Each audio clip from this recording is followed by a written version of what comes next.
We're going to be doing a quick live first look because I'm going to be live in a few hours to do the live before lock. But I thought I'd give you a quick preview one. I know Goldie did his. Shout out to Goldie. Best projection. Look, Goldie has the aggregate projections from all the industry, so most accurate projections you'll find out there. And shout out to him for the videos. Been awesome. Sorry, had some family trouble today as well. I had to go to the hospital. Everything's good. Nothing like what certain other people have had to deal with on our site, but it was a little bit scary for a minute, so I had to be out this morning.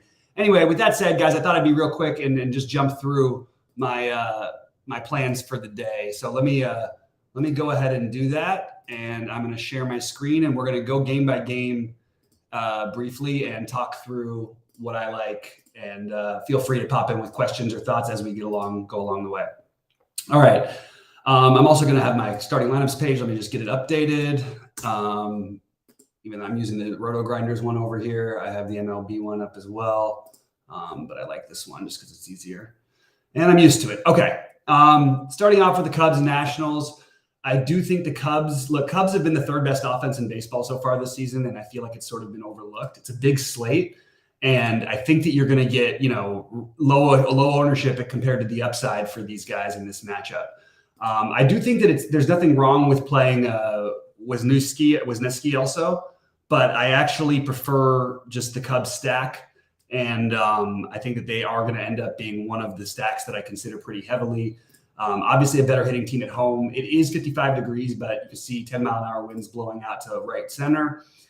So I'm definitely open to both Wisniewski as a get weird pitching option, and I do like the Cubs. And I have no problem with like a maybe mini stack from Washington if you want to use Garcia and the little Garcia combo that I play every day. I'll keep Ruiz just as cheap options. I think that's very viable, and I think that even Washington as a full stack makes some sense because they're pricing.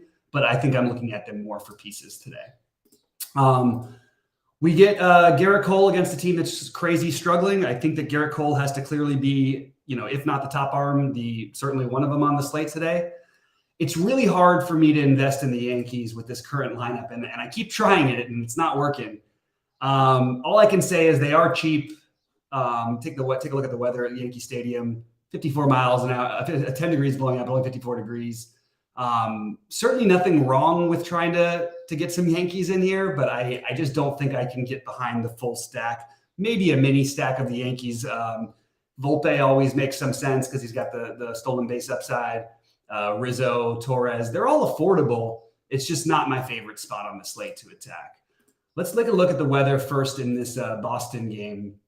You can see 52 degrees, but 10-mile-an-hour winds blowing out. Don't really mind cold weather in Boston as much.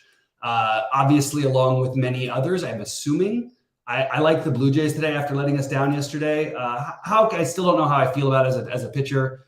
Kikuchi's looked pretty good this year, but I don't mind either sides of the offenses in this game. I would give the edge to Toronto if I had to play one. And again, you're going to get fairly low ownership on these guys because of some of the games that are coming up later and because of the size of the slate. If you're going to try and take bats against the lefty, I think that, Justin Turner, Kike Hernandez, even Verdugo hits lefties really well. Devers always has no problem with lefties. So if you wanted to go, I go with both sides. I have no problem. I just I like what I've seen from Kikuchi a little bit better this year. So I am going to be siding more with the Toronto side. And as of right now, of the teams we've talked about, they would be my second favorite stack. Thanks, Metal Alloy. Sorry, it's been a crazy time, guys. It's just nuts all around. Appreciate the kind words. All good now. Joe Ryan at the White Sox, going to be hard to understand why, at first, why maybe he would be so low owned here. The White Sox have really struggled against righties going back for a couple years now. You do have, fairly decent winds blowing out, but I like Joe Ryan's upside. I actually think I would be willing to take a shot and gamble on a Joe Ryan, Garrett Cole lineup. There's other guys we can talk about later, but I'm not going to cross him off the list. And then I do think Minnesota is a little bit in play here against Kopech. I want to see how the lineup shakes out once it gets announced. But I do think you have some cheap, everybody's sort of like cheaper than they could be.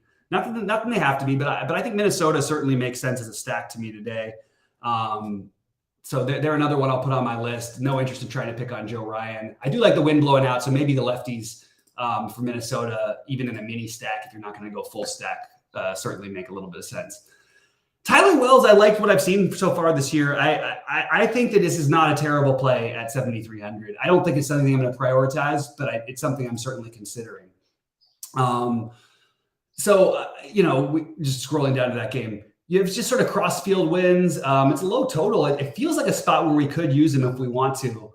I also think that, you've got the Baltimore against a terrible bullpen and Yarbrough, who's officially actually starting, it looks like, as of right now.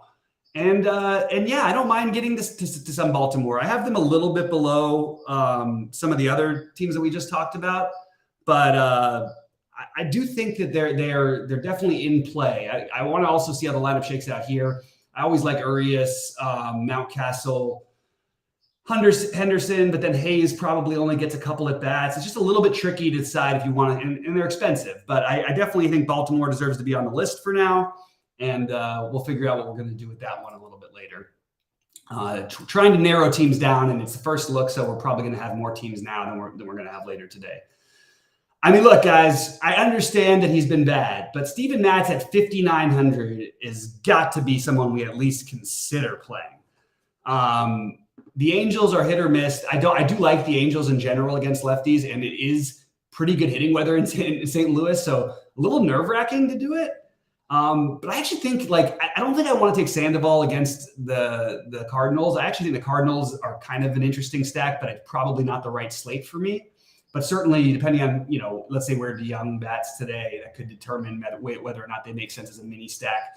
Certainly, the Tyler O'Neill, depending on where he hits, again, Contreras, Arenado, Goldschmidt, all guys who are good against lefties historically are fine. And then if you want to take the other side of this game, I do think that Trout is, Trout, Ward would be my favorite plays, and you're going to get them at low ownership. But I'm not overly prioritizing this game. I am going to say Matz has to be on my list at 5,900. It's just getting to be a little bit too cheap not to at least consider him, because we will see a good game out of him sooner rather than later, I believe.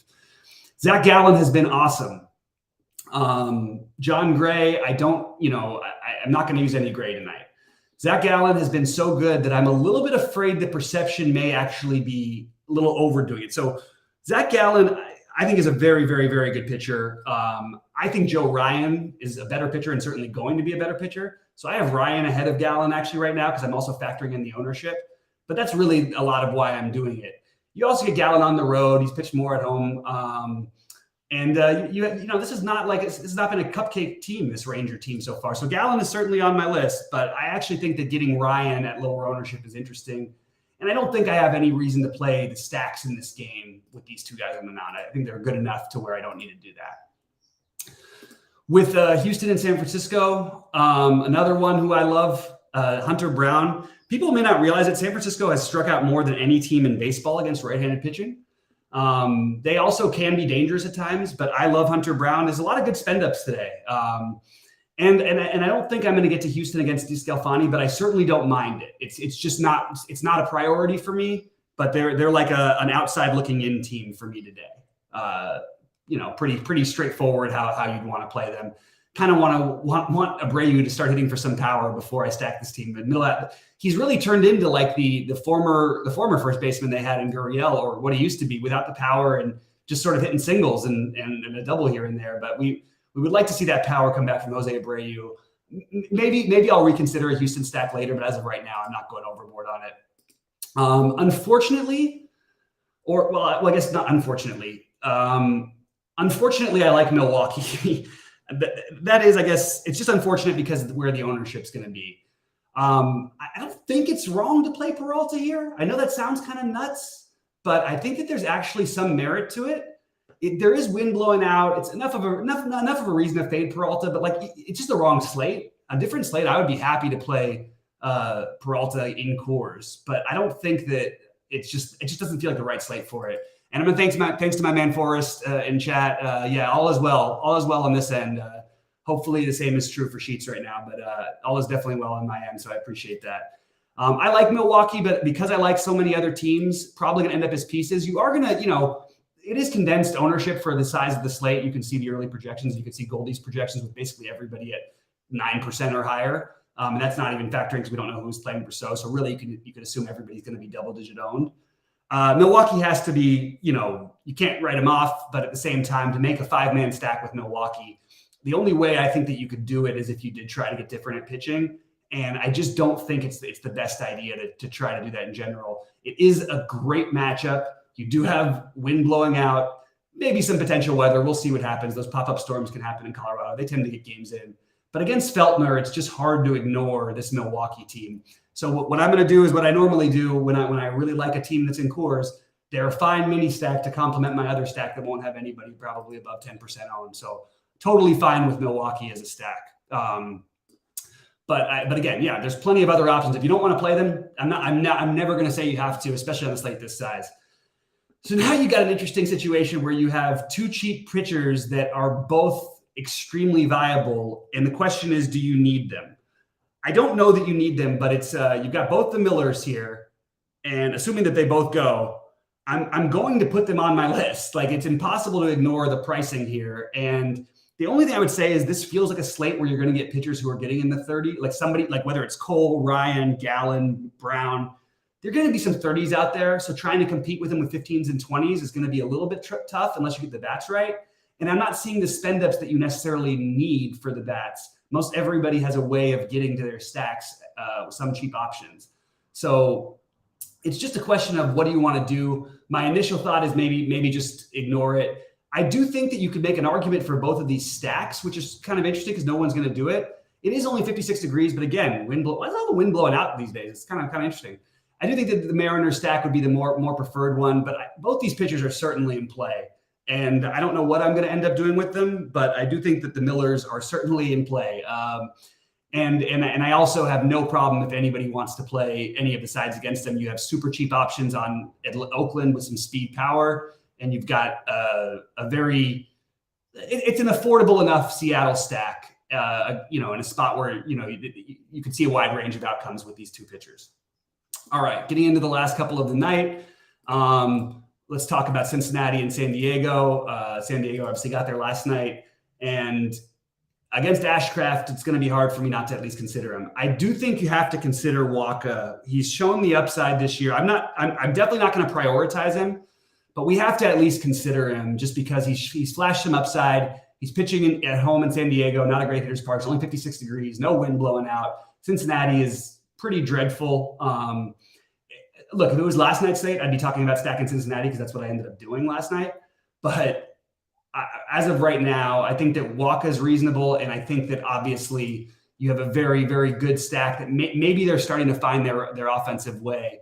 And they're just not going to be crazy high owned. So San Diego, let's put in there as another one that we're definitely considering playing tonight. So that's pretty much my look for this one. Watch out when Soto gets hot too, by the way. That guy can get hot in a hurry. That's all I'm going to say. All right. Urias and Strom. Okay. So I like the price on Urias. I do think that the other guys are leaning a little bit ahead of him for me right now, but I do think he's definitely an interesting play. And it's interesting with Strom and the historical, Dodgers have had a little bit more trouble against lefties over the past.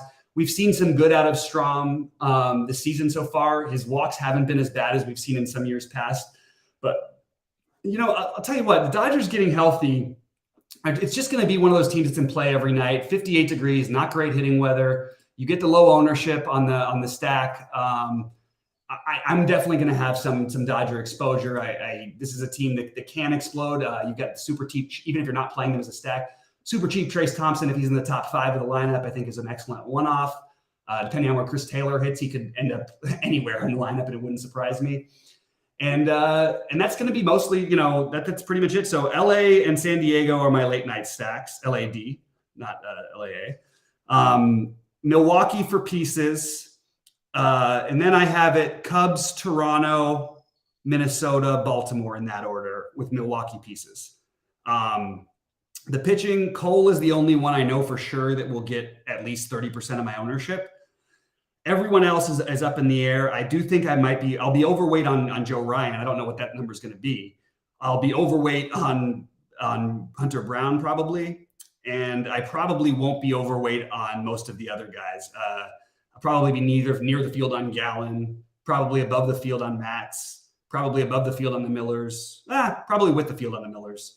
And then you've got Wells and Waka to sort of mix things up. Ashcraft at 9.4. Boy, that would be a quite a ballsy play. Can you imagine someone playing Ashcraft? I don't even know what it would take to get you to play Ashcraft. Like, what do you think his ownership is going to? Is it going to be even up to 0.1? Is there going to be anybody who drafts him? Is it going to be an accident if they draft him? It's kind of a shocking number to see. I don't even understand it, really, to be honest with you. So that's pretty much what my first look is. It's not. There's no way it gets to be 3%. I'll bet you $1 million. If Graham Ashcraft is 3% owned against the Padres at 9,400, I don't even know what's on this slate. Like, I mean, they're going to play him over Urias, Brown, Wells. Urias, Brown, Gallen, Ryan, Cole. I just can't see how it happens. I don't know how in the world are we going to get there. Anyway, guys, I appreciate all you tuning in. I will be around later at 6 Eastern for the live show. We'll talk some NBA then. I will touch more on FanDuel then. I didn't get a chance to go through all my FanDuel stuff yet. You're playing Ashcraft? Go for it, Forrest. I like it. The crazy bold play. I can't get there myself, but hey, if you want to take a bold stance, you certainly could do it. Is there something I'm missing here with Ashcraft? Is it just because he's been okay so far that maybe we can justify this? I mean, I don't know. It just feels like a reach to me. Anyway, I appreciate all you guys very much. And please like and subscribe before we get out. And we'll see you guys at 6 Eastern. Good luck, everybody.